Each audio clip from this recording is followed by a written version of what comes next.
I am now going to talk about purgatory and praying for the dead, or just praying for the dead in sacred scripture, but with the caveat, even if it were not in the Bible, that would not be a reason for not doing it.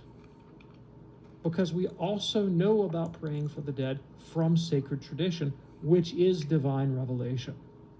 Now, where can we find it in sacred scripture? Now, the first text I'm going to give you, unfortunately, your friends are going to have a problem with, because it comes from the book of 2 Maccabees, chapter 12.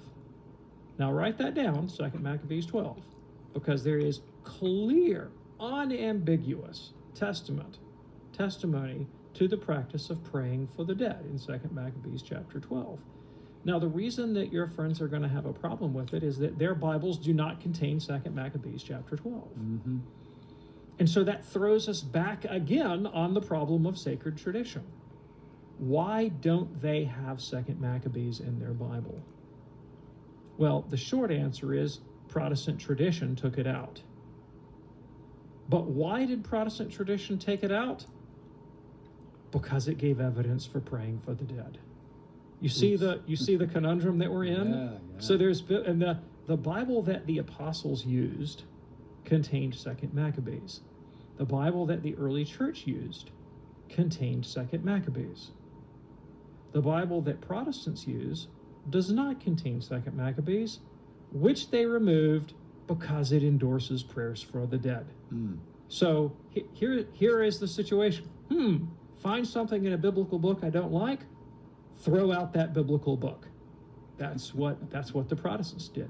So you really can't get at the question of praying for the dead adequately without dealing with the question, how do I know what books belong in the Bible? And that throws us back yet again on sacred tradition. So you can't get away from that question of religious authority no matter what you do.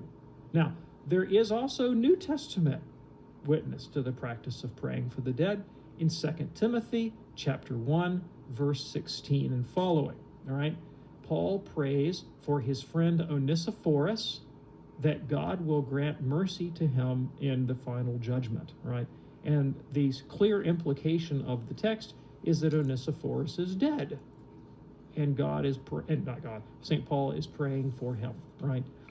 Now, outside of the Bible, we have clear evidence from sacred tradition that this is and has always been the practice of the Catholic Church from before the time the Bible was written. And why would you pray for the dead? What's the logic of it? Well, the logic is belief that there is an intermediate state between death and heaven, where the souls of the just are purified of their final attachment to sin and able to do penance, right, to fit them for the vision of God. Jesus says, blessed are the pure in heart, for they will see God. Psalm 24 says, who can ascend the Lord's mountain or stand on his holy hill? Only he who has clean hands and a pure heart. And the existence of purgatory accomplishes those ends. And we thank you so much for your call, John. Let's go to a very